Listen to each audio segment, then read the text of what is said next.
Welcome to the Kill Count, where we tally up the victims in all our favorite horror movies. I'm James A. Janice, and today we're looking at Halloween 4: The Return of Michael Myers, released in 1988. As the subtitle suggests, this movie was Michael Myers' return to the big screen after 7 long years. Kind of a late return, seeing as the slasher subgenre was on the decline, but Mustafa Akkad was determined to revitalize the series with a back-to-basics approach after buying the rights to the whole franchise from John Carpenter and Deborah Hill, who were no longer involved. And that's what this movie is, really, completely back to basics. I don't know if you can get any more basic than Halloween 4. Although many Halloween fans love this sequel, I don't have strong feelings about it either way. To me, it's pretty much see Michael kill, kill Michael, kill. Everything from the supporting characters, to the kills, to Michael's way too white new mask are just kinda meh to me. The only things that stand out are the excellent kid acting from Danielle Harris as Jamie Lloyd and the return of Donald Pleasence as Sam Loomis, who was just full-on pants backwards crazy by now. As middling as they were though, there were still a bunch of kills. Let's get to them. The movie begins on Halloween Eve, 1988, 10 years after the events of the first 2 films. An ambulance arrives at a federal sanitarium that looks like a haunted maze walkthrough on the inside, complete with spooky screams. Jesus ain't got nothing to do with this place. The ambulance drivers are there to pick up a comatose Michael Myers for a transfer, and they're treated to a bunch of exposition from the security guard who recaps the first 2 movies for them and the audience. But his doctor, of all people, shot him 6 times. They wheel Michael out on a stretcher as the classic Halloween theme plays, because this series is gonna skate by on that piece of music for as long as it can. In the back of the ambulance, the attendants unwisely talk about Michael's only living relative, a young niece in Haddonfield, and that gets the invisible Michael Mann good and restless. So restless that he wakes up and kills this dude, attendant Jay Black, first by slamming his head against the inside of the ambulance, and then by pulling a little Jack Horner and sticking his thumb in Black's head to see if he's done yet. What a good boy you are, Michael. Time to meet Michael's 7-year-old niece they mentioned, Jamie Lloyd, played by Danielle Harris, who is the true star of this and the next movie. In case you're confused about how she's related to Michael, they make it clear when she looks at this publicity photo of Jamie Lee Curtis from the first movie. Little Jamie Lloyd is Laurie Strode's daughter. But in this Halloween timeline, Laurie Strode is dead from a car accident that also killed Jamie's father, leaving her an orphan. That's okay though, Uncle Mikey is here to take care of Jamie and make sure she's raised properly. Ain't that right, Mike? He can even teach her this new trick he's been working on. Teleporting. Neat! Just kidding. That was all a hallucination or whatever. And in reality, Jamie's just crying in a closet with a pack of Mountain Dew throwbacks. She lives in this Haddonfield house with her adopted family, the Carruthers. She's got foster sister Rachel, foster mother Darlene, and foster father Alex Jones, or Richard. She's also got a real good boy named Sunday. Oh, look at that fluffy golden belly. Almost makes you forget about your dead parents. What this movie really needs though is a crazy ass doctor looming over it. So here's Donald Pleasence with some janky burn makeup effects to remind us of that giant hospital explosion that probably should have killed him. He gets word that Michael's ambulance was involved in an accident overnight, and the movie makes my job easier with a quick line of dialogue. How many people in the bus? 4 plus Myers. That means we can add 3 to the count right now, since we already counted that attendant Black dude. The other 3 victims were apparently that other attendant, a lady named Evans, and 2 randos who we never saw. Loomis knows that all these damn movies have the same damn plot, so he's already leaving for Haddonfield, where Michael must surely be headed. On his way home though, Michael's gonna make a pit stop so he can rack up a couple more kills. First is this mechanic, who's just trying to make a living, but instead he makes a dying after a bandaged up Michael uses a metal rod to stab through the poor guy's body just off screen. Mikey, that's not what the sign meant when it said body shop. Loomis happens to pull into the same gas/kill station, and after heading inside, finds the mechanic's body hanging down from a bunch of chains in a, honestly, kind of a weird S&M looking way. But Loomis is kink positive, so instead of hightailing it out of there, he goes into this Shrine of Abe Lincoln diner, only to find another body behind the counter. This waitress lying on the ground with not a single hint as to how she was killed. Pretty lame. They could have at least thrown some fake blood on her belly or something. Loomis turns around to find Michael at the end of a Zolly shot, standing way back in the kitchen. Against a backdrop of a bunch of poorly hung Lincoln pictures, Loomis goes to shoot his former patient, but his shots hit nothing. Was Michael just an illusion, or did Loomis watch as he juked out of the way real fast? It's not really important. What is important is pointing out the ridiculous stock sound effects that this movie uses for gunshots. Loomis steps outside for some air, and next thing you know, Michael's stealing a big old truck he somehow knows how to drive as Loomis shoots at him some more. As Michael drives off, he somehow starts a gas station fire that destroys Loomie's car and spreads to an electric line so the doctor can get a whole special effects show worth of sparks and flames. At her school in Haddonfield, Jamie gets teased by her classmates for having a boogeyman uncle and a, dead mom. Wow, kids are dicks. Again, Danielle Harris gives a spectacular performance and really makes you feel bad for Jamie as she runs away crying. You're okay. You're okay. She gets picked up by Rachel and Rachel's friend Lindsay, who's apparently meant to be Lindsay Wallace, the little girl that Annie was babysitting in the original film. That blew my goddamn mind. Lindsay drops Rachel and Jamie off at a drugstore, where, in an even bigger mindfuck, this random dude inside is supposed to be Tommy Doyle, the little boy Laurie babysat in the original. Why include these two at all if you're not even gonna make them characters? Or in Tommy's case, even mention them by name. Anyway, Rachel and Jamie are there so that Jamie can get a Halloween costume and Rachel can get some action. That boy she PDAing with is Brady, who she's been seeing recently, but who she can't go out with tonight because she's gotta watch over Jamie. Brady feels tricked that he ain't getting any treats, so he starts looking elsewhere for something good to eat, namely this chick who works at the store with him, Kelly Meeker. Meanwhile, Jamie has found a costume that just like speaks to her, man. Probably because it's so similar to the one her uncle began his murder career in. And it turns out Uncle Mike is there in person, putting on a conveniently available shape mask and attacking Jamie in the middle of this public store in broad daylight. Or maybe he didn't, because of course, when the teenagers rush to Jamie's screams, there's no evil uncle to speak of. Oh, wait, no, there he is. He's still right there. Nobody saw that dude? With his vehicle wrecked from the gas station stunt show, Loomis resorts to some John Waters-style hitchhiking and gets picked up by quite the character, Reverend Jackson P. Sayer. He and Loomis have a great time talking about evil and knocking back some booze, while Sayer enchants Loomis with a gospel tune. Yes, we'll gather at the river, the beautiful, beautiful river. Hey, you know what, Loomis? This guy could be singing way worse songs at you. Just ask Pee Wee Herman. Jimmy crack corn and I don't care. Jimmy crack corn and I don't care. Jimmy crack corn and I don't care.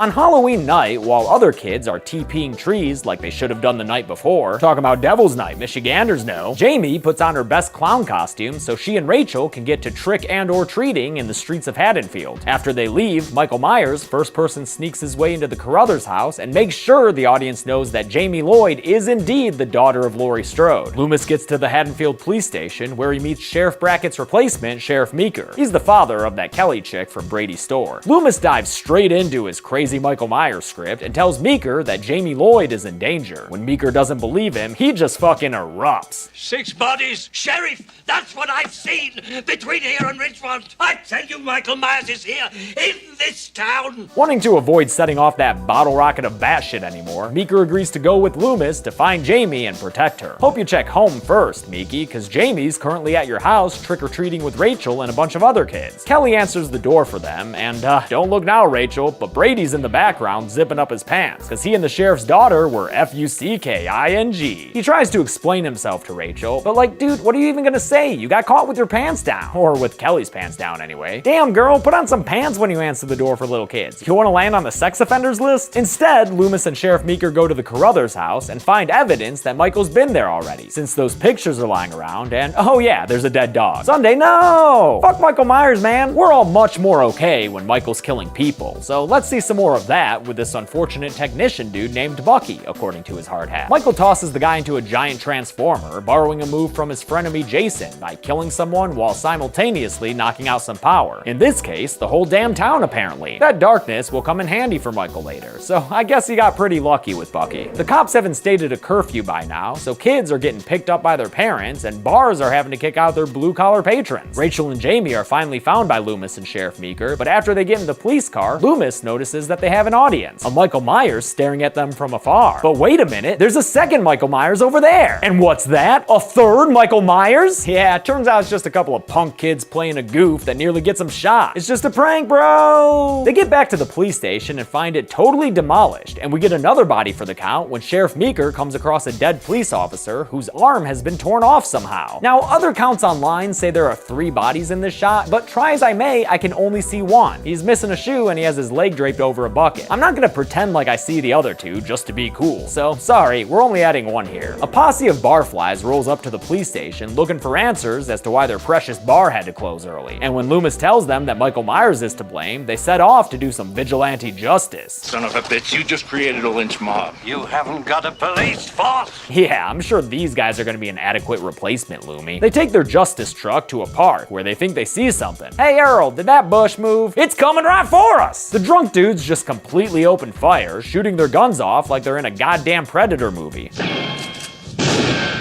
Good job, guys. You really showed that foliage who's boss. Only there's one problem. Shit, Earl. It's Ted Hollister. Yeah, you fucking morons. You just shot and killed some random dude who was probably back there taking a piss or something. This is why you don't crowdsource justice. At the Meeker house, Brady and Kelly are making out way too close to the fireplace for it to be a comfortable temperature when their sexy, sweaty times gets interrupted by a car pulling up to the house. It's Kelly's dad, the sheriff. They're able to get dressed and look only like, 95% suspicious when Meeker walks in with his entourage that includes Rachel. But again, Kelly, put on some fucking pants. All you're wearing underneath that shirt is a thong, and now you've got a house full of people, including your sheriff dad. Do you not own pants? Sheriff Meeker arms Brady with a gun and tells him to board up the house, while also letting him know that he's not a fucking moron. Well, yeah, I catch you grope my daughter. I'll use that shotgun on you. So now we've got a bunker down situation, with Sheriff Meeker and his buddy Deputy Logan securing the Meeker house to protect Jamie and Rachel inside. Meeker and Loomis call another town and tell them to send over some reinforcements, but then Loomis leaves for the Carruthers house in case Michael's going there. And then Meeker also has to leave after he gets word that those drunk idiots up and killed a dude. Hey, I got a town full of beer bellies running around the dock with shotguns. Who's gonna be next? That means there ain't no one around to break up the fight over Brady between Rachel and the pantsless wonder that ends with Rachel spilling coffee on Kelly's shirt. Oh, come on, Rachel. That's the only piece of clothing she seemed to own. Kelly manages to fish out a plaid shirt when she comes to give Deputy Logan some coffee. But it turns out it's not Logan sitting in that chair, since Kelly finds him as a corpse after lighting a candle. It's another kill where we can't see too many details about it, but at least there is some blood going on, so that makes it better than that bloodless waitress. Michael Myers stands up from the chair Logan had been sitting in and turns to face Kelly. He takes the deputy's rifle and stabs Kelly through the torso with it, with such force that it breaks through the wall and kind of pins her up against it. Cops do it by the book, but Michael does it and then takes a look. Things are feeling kind of Final Girl right about now, so why don't we have Rachel wander in on some corpses? If you'll look down to your right, you can see Deputy Logan by the coffee cups, and if you'll look to your left, you'll find a pantsless door decoration that really ties the room together. Brady meets up with Rachel, and after they go upstairs to get Jamie, Michael Myers makes his presence known in front of the fireplace. As he slowly approaches them, Brady has some rifle issues, so he's unable to successfully shoot the stalker and instead gets thrown against a wall. He tries to fight back, but Michael just grabs his fist like it ain't shit. Then Mikey grabs him by the throat and lifts him up into the air. To Brady's credit, he spends his last living moments spitting out a defiant glob of blood, but then Michael kills him by breaking his neck. The Foster sisters escape into the attic and find themselves trapped against a window as Michael pursues them. Oh, and look, it's his favorite weapon, which is a chef's knife, not a butcher knife. I wrongly called it a butcher knife in previous kill counts, and I apologize for that. Thank you for the kind corrections. They break out the window and climb up onto the roof, Jamie riding Rachel's back like she's teaching her the ways of the Force. Michael keeps on a-coming and nearly stabs Rachel with his knife. Then there's a bunch of rooftop shenanigans that lead to Jamie getting down via rope and trellis and Rachel getting down via gravity. While Jamie is making sure her foster sister isn't dead, Michael manages to get groundside as well and begins slowly chasing his niece through the dark streets of Haddonfield. Instead of being captured by Michael, though, Jamie is nabbed by Loomis, which at this point, honestly, isn't looking that much better. I just want to go home. No, you can't. I've just been there. That's the first place he looked for you. Together, Loomis and Jamie make their way to the schoolhouse, because I guess the sirens that go off when he shoots his way in will attract authorities or something. Too bad there's already someone else waiting for them at the schoolhouse, an albino Michael Myers. Wait, what? Yeah, I guess in these shots they accidentally used a mask that was pink with white hair? I don't know, man. But it's just these couple of shots with Mikey as he attacks Loomis and throws him through a window. Before Jamie is caught by her murderous uncle, Rachel saves her with a fire extinguisher, and the two of them rush outside right as that truck of drunkards pull up in response to the school's alarm that's still ringing. They all pile in the truck and head out to end this movie, leaving Haddonfield for safer territory. But little do they know that Michael Myers hitched a ride on the underside of the truck, I guess. So now he's climbing into the back and making short work of these dudes. He stabs two of them in the back and the side before rolling them out the back of the truck. Then he kills the last of the truck bed boys by simply throwing him from the moving vehicle. And yeah, maybe that didn't actually kill that guy, but it's only Michael's third movie and he's trying to catch up to J-Man and the Fredster, so let's let him have it. Truck driver Earl hasn't even noticed the carnage he's been party to, so it's hard to feel bad for him when Michael breaks through the car window and kills him in a brutal way, just ripping apart his throat and or breaking his neck with his bare hands. Nice. Rachel takes control of the situation, opening the door to relieve the truck of its deceased driver and taking the wheel for herself as Michael hangs out up top and tries to grab at her through the broken window. After he breaks the windshield with a headbutt, she slams on the brakes and rolls him right off the car. car. Then she speeds it forward to hit him with it and send him flying down the hill. He lands a bit away from them right as the cavalry arrives in the form of a whole lot of police cars. But when the cops rush over to help, they find Jamie being a bit too friendly to her felonious family member and holding Michael's hand. As Michael gets ready to kill again, the cops tell Jamie to drop to the ground so they can open fire on old Mikey and shoot him a whole bunch of times with their guns until he winds up falling into an open mine shaft in the ground. And that's the last we'll see of him in this movie, even though he's obviously not dead. Loomis shows up at the Carruthers house to let people know he's still alive, but I hope he's not planning on resting just yet, because while foster mom Deborah Carruthers draws a bath for Jamie, we get a return of the first-person shot that began this whole franchise as a hand grabs a pair of scissors, puts on a mask, and approaches Deborah in the bathroom. Loomis rushes to the staircase and sees what happened, which makes him positively shit himself. No! No! Yeah, son, it's one of those endings where the protagonist becomes the villain. Kinda like the end of Friday 5. But just like that ending, this one will get ignored, and next movie we'll see that Jamie didn't actually succeed in killing her foster mom. Don't worry though, all the other deaths still count. And how many were there? Let's find out and get to the numbers. No! No!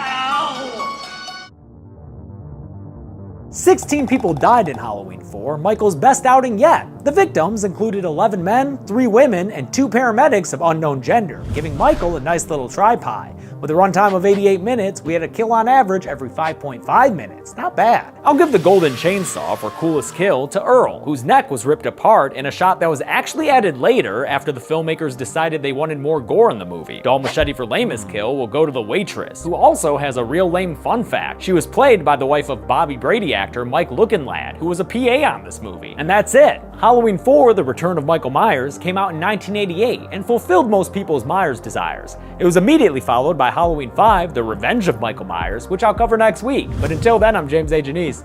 This has been the Kill Count. Thanks a lot for watching this week's Kill Count. I want to thank a couple of patrons like Gage Hall, not Gage Hill, Alex Karolewski, Jenny Craigslist, and Julian. When Chelsea and I first watched this movie, we thought the shirt said "Cops Dude in the Butt." That was pretty funny. Now it says they do it by the books, and now I own this shirt, and I don't know when else I'm ever gonna wear it. Every week that gets us closer to Halloween is a week I'm even happier. All right, be good people.